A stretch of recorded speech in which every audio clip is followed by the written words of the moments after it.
Hey everyone, it's MrJordilicious here, and today I'm gonna review a psychological horror game for you for Nintendo Switch called Connection Haunted.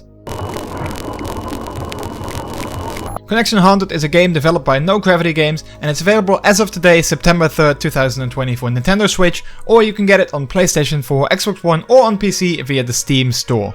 Now, as mentioned before, Connection Haunted is a psychological horror game, and that is also prevalent in the way that the game starts. When you boot it up for the first time, there is no explanation whatsoever. There's no cutscenes, no tutorial, no intro mission. You get put into the game right away, and that also adds to the suspense of not knowing what's going on. Now, the game takes place in the form of a classic FPS multiplayer game. Think to the likes of Quake or Unreal. Except in this game there's no other players. Or so it seems. Now you start the game by playing in an abandoned old subway system, and that of course feels like the perfect location for a scary atmosphere, which indeed there absolutely is. This game didn't make me feel at ease at all throughout me playing it. And like I mentioned earlier, because you start right away, there's no explanation, you immediately feel uneasy, you know that you are alone in this game, but yet you never actually quite feel alone. You constantly feel that there's someone watching you, or there's someone actually there with you on the map. The controls in the game are very simple. You can walk, you can run, you can jump, you can shoot and reload, and you got 15 glow sticks which you can use to illuminate the environment, and you are gonna need them because the environments in this game are very dark and sometimes that makes it hard to navigate around.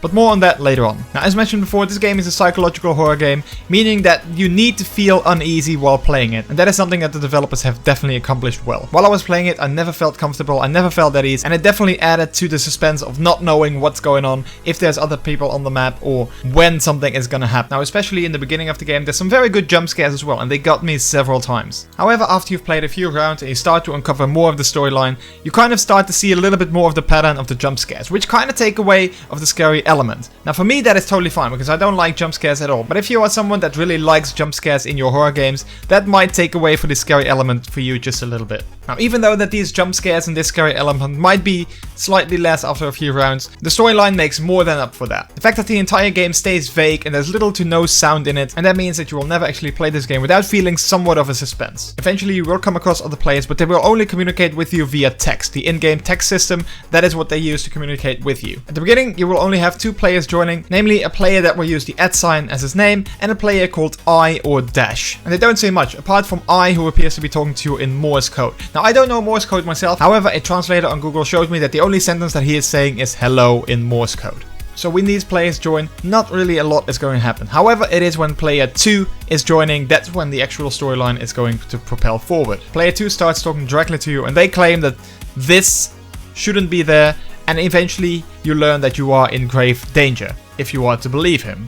Now, I'm not gonna spoil the entire storyline, for that you need to play the game yourself, but what I can say is that player 2 will eventually take you onto several maps of the game and give you certain tasks, all the while he's trying to explain the story and explain to you what is going on. He doesn't do a very good job at that though, because at the end of the game it still left me with many questions and not that many answers. Now, the game itself doesn't take very long to beat. I think you can beat it in 40 minutes to an hour. However, after having beat the game, like I said earlier, it still left me with many questions and not that many answers, which I think leads to the fact that this game has a pretty high replay value. Depending on what hints and what clues you find in the game, the story will progress forward. But I'm guessing that you can actually find other clues and other hints that will take you to several different endings. A quick Google search also led me to believe that this game in fact does have multiple endings. Now, I only encountered one of those endings, but I feel that because of the vague nature of the ending that I got, and that each ending might give you a bigger piece of the puzzle. Now, like I mentioned earlier, the game does look rather outdated. Initially, I thought this was a design choice, making it seem like a very classic FPS game.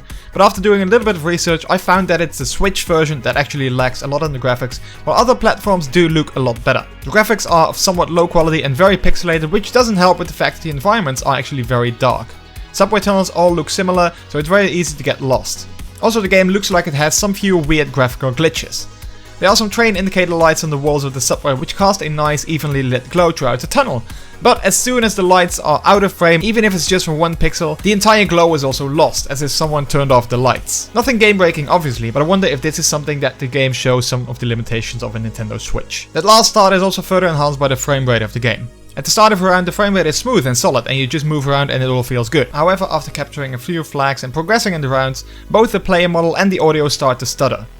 Initially I thought this was done on purpose, adding to the idea that the service and the connection of the game was haunted and therefore not as stable. But after having seen the graphical glitches mentioned earlier, I feel that maybe it might just be a shortcoming of the Nintendo Switch's power. Again, I don't know if this was indeed the case or if this may have been a design choice by the developers, but it did kind of throw me off a little bit. Now overall, I feel that if you are a fan of horror games, Connection Haunted is a very good experience. The entire game feels very awkward, and while playing it, there's not a single moment where you can feel completely at ease.